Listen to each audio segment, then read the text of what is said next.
Bab 87. Setelah mendengar berita kematian Yuan Xilan, Nalan Hongye terdiam cukup lama. Wen Yuan meninggalkan ruangan bersama para pelayannya. Dia teringat saat terakhir kali dia melihat wanita dingin itu. Wajahnya diperban. Meskipun lukanya tidak terlihat, mudah dibayangkan betapa buruknya karena noda darah diperban. Yuan Xilan menatap Nalan Hongye dengan tenang dan berkata, "Bahkan jika itu bukan aku, itu juga bukan kamu." Nalan tersenyum polos. Mengingat statusnya, tidak pantas baginya untuk mengunjungi selir yang telah diasingkan. Namun, pada akhirnya dia tetap mengunjunginya. Saat itu, menghadapi komentar-komentar yang meremehkan, dia tidak banyak bereaksi. Dia menatapnya dengan tenang dan mengucapkan kalimat yang telah lama dia sembunyikan. "Bahkan jika itu bukan kamu, kamu tidak perlu melakukan ini. Tidakkah kamu tahu bahwa seluruh istana telah menunggu hari ini? Siapa yang punya waktu untuk bertarung dengan mereka?" Yuan Xilan tertawa dingin sambil tersenyum menakutkan. "Aku tidak ingin membuang waktu menunggu pria yang tidak mencintaiku." Nalan Hongye melanjutkan, "Bagaimana dengan yang mulia? Apakah kamu tidak merasakan apapun terhadapnya?" Yuan Xilan, dengan ekspresi ganas di wajahnya, menjawab dengan suara rendah, "Aku tidak menginginkan apapun yang bukan milikku." Di istana Dongnan, Nalan Hongye bersandar di kursinya dan tersenyum. Benarkah itu? Apakah dia tidak punya perasaan apapun terhadapnya? Jika memang begitu, mengapa dia harus menodai dirinya sendiri demi orang yang tidak dia pedulikan? Mengapa dia harus meratapi nasibnya saat menghadapi kesepian? Mengapa dia harus mati saat itu? Pada dasarnya, dia masih muda, naif, dan keras kepala. Hanya karena alasan-alasan inilah dia bisa bertindak seperti ini. Dia tidak pernah berpikir bagaimana keluarganya akan menderita jika dia bunuh diri begitu saja. Istana belakang adalah tempat yang mengerikan. Orang-orang menjadi gila, termasuk wanita muda yang menodai dirinya sendiri dengan menyayat wajahnya berulang kali, lalu bunuh diri setelahnya. Dia pikir kematiannya akan membuatnya mencela diri sendiri karena rasa bersalah dan mengingatnya selamanya. Namun, dia tidak menyadari bahwa itu hanya akan menimbulkan riak kecil sementara. Topik itu akan diangkat dengan santai saat para selir makan bersama, dan tidak ada yang terjadi setelahnya. Istana ini tidak kekurangan jiwa yang telah kehilangan nyawa mereka dengan sia-sia. Seiring berjalannya waktu, bulan demi bulan dan tahun demi tahun, siapa yang akan mengingatnya? Betapa bodohnya, Nalan Hongye mendesah pelan. Dengan statusnya, dia bisa saja menikmati hidup mewah. Sayangnya, dia tidak punya otak maupun toleransi. "Nyonya." Wen Yuan berdiri di dekat pintu dan memanggil, memegang semangkuk obat di tangannya. Nalan Hongye memberi isyarat santai agar dia masuk, mengambil semangkuk obat darinya. Meskipun obatnya sangat pahit, dia bahkan tidak bergeming saat menelannya seteguk demi seteguk. Wen Yuan memperhatikan sambil melihat mangkuk kecil lain berisi gula di dalamnya. Dia ingin mengatakan sesuatu tetapi tidak jadi. "Ini adalah instruksiku." Selir Yuan berbudi luhur, murah hati, dan baik hati. Setelah meninggal karena sakit parah, dia akan dipromosikan menjadi selir tingkat 6 dan dimakamkan di mausoleum di barat. Keluarganya akan diberikan 1000 tael emas, sementara saudara laki-lakinya akan dipromosikan menjadi pejabat. Wen Yuan tertegun saat dia menatap Nalan dengan bingung. Ya, dia memiliki kekuatan untuk campur tangan dalam masalah politik dan mengawasi apapun di Song yang melibatkan pejabat tingkat 4 dan di bawahnya. Namun, karena dia jatuh sakit, dia telah menyerahkan kekuasaannya selama lebih dari 2 tahun. Apakah pantas melakukan ini untuk seorang selir yang telah berdosa? Nalan Hongye tidak menjelaskan lebih lanjut saat melanjutkan, "Yang mulia sedang sibuk dengan urusan di istana. Jangan beritahu dia tentang meninggalnya selir Yuan. Perintahkan para pejabat untuk menjaga mulut mereka." Wen Yuan mengangguk dan menurut. Istana menjadi sunyi. Nalan Hongye, setelah berusaha keras mengucapkan kata-kata itu, merasa lelah. Dia berbaring dan mengerutkan kening, sambil menggunakan jari-jarinya untuk memijat titik akupuntur taeyangnya. Bahkan jika dia menjauhkannya, dia masih merasakan sesuatu untuknya. Bagaimanapun, dia telah mencintai dan memanjakannya. Dia pasti akan merasa sedih setelah mengetahui kematiannya. Sekarang setelah terjadi kerusuhan di perbatasan barat laut, ditambah dengan politik internal di istana, dia memiliki cukup banyak masalah yang harus dikhawatirkan. Setelah minum obatnya, dia mencoba tidur. Sambil melamun, dia memikirkan nasib selir Yuan. Mungkin, dalam beberapa tahun, dia juga akan melupakannya. Bahkan jika dia mengingatnya, dia tidak akan merasakan banyak hal terhadap seorang wanita yang tampaknya telah meninggal karena sakit. Saat cahaya lilin berkedip, malam itu dingin dan sepi. Saat dekrit dari istana Dongnan menyebar ke istana-istana lain, berbagai kepala istana menyadari niat permaisuri. Meskipun mereka merasa tidak senang terhadap Yuan Shilan dan keluarganya, tidak ada yang berani berbicara.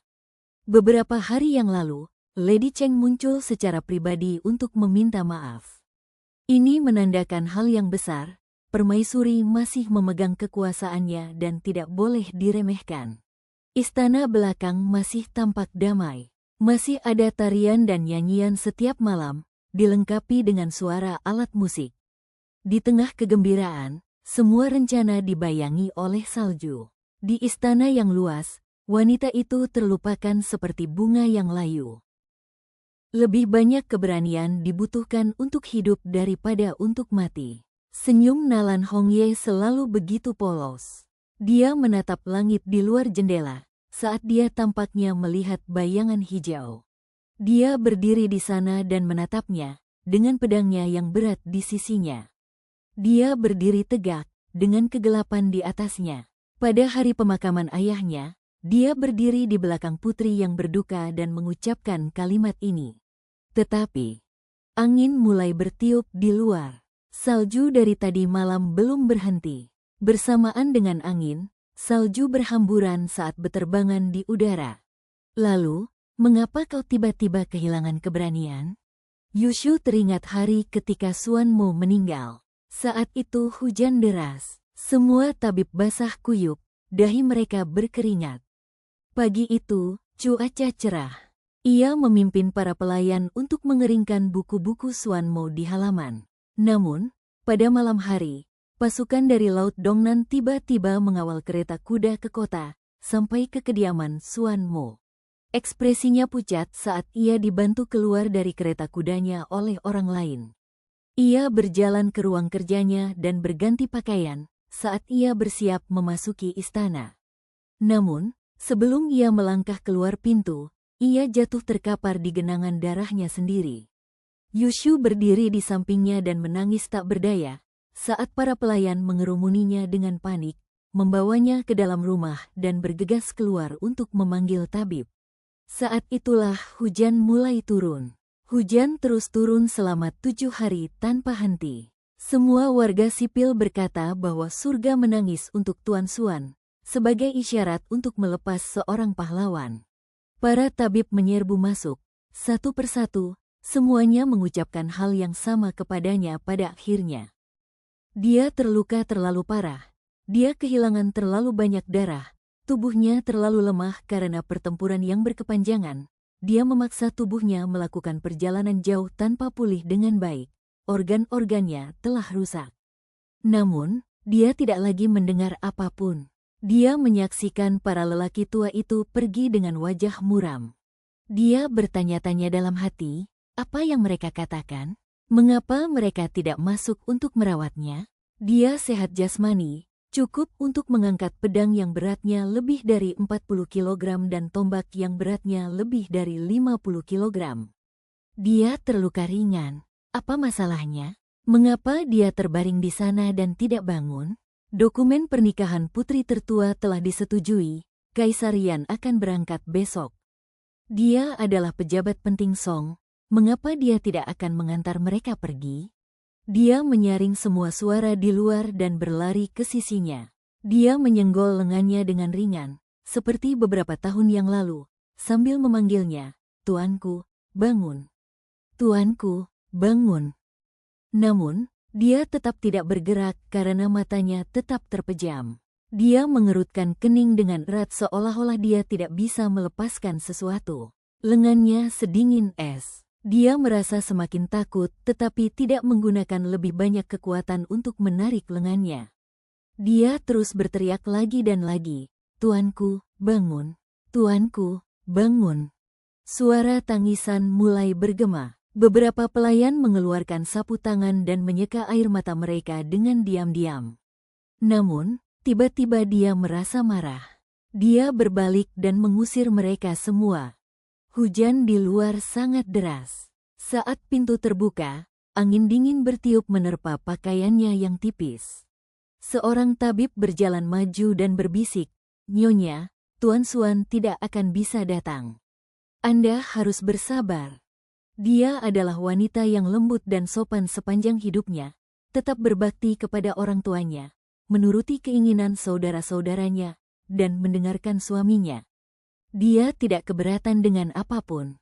Namun, saat itu juga, dalam kemarahan yang memuncak, dia menamparkan wajah tabib itu dan berteriak, "Omong kosong." Tabib tua itu tetap diam dan menatapnya dengan tenang, namun penuh simpati. Akhirnya dia pun pingsan, lututnya lemas saat dia jatuh. Saat dia bangun, Xuan Mo juga sudah bangun. Para ajudannya berdiri di halaman luar, datang berkelompok demi kelompok untuk mendengar kata-kata terakhirnya. Saat dia menggendong anaknya ke dalam ruangan, orang-orang itu membentuk lorong untuknya. Dia berdiri di dekat pohon di depan ruangan, menatap cahaya lilin di dekat jendela dengan tenang. Rasanya seperti bertahun-tahun yang lalu ketika mereka bertemu untuk pertama kalinya. Dia masih muda saat itu, saat dia mengikuti ayahnya dengan patuh bersama saudara-saudaranya di sisinya. Di antara semua bangsawan, gaun putih polosnya membuatnya tampak tidak pada tempatnya. Dia berdiri di dekat koridor saat dia tampak sangat tampan. Senyumnya hangat dan lembut, seperti angin musim semi. Para pelayan mengikuti di belakangnya, membawa payung untuknya. Yonger masih muda, wajahnya tembam. Dia berbaring di pelukannya, menguap dari waktu ke waktu, tampak lelah. Orang-orang itu berbicara lama sekali. Karena dia adalah istri Xuan Mo, tidak ada yang menjauhinya. Dia mendengar orang lain berbisik pelan satu sama lain, terutama tentang pernikahan putri tertua. Mereka juga membahas berbagai masalah lain seperti bagaimana mereka akan terus menjalankan negara, bagaimana mengonsolidasikan posisi mereka di Istana Baru, bagaimana menghindari konflik dengan pejabat Yan, dan bagaimana berintegrasi ke Istana Yan untuk membantu sang putri. Selain itu, beberapa ajudan Xuan Mo menyatakan bahwa mereka ingin menyampaikan beberapa surat kepada Yan Sun. Akhirnya, kerumunan itu bubar sedikit demi sedikit. Halaman menjadi sunyi, hanya suara rintik hujan yang terdengar.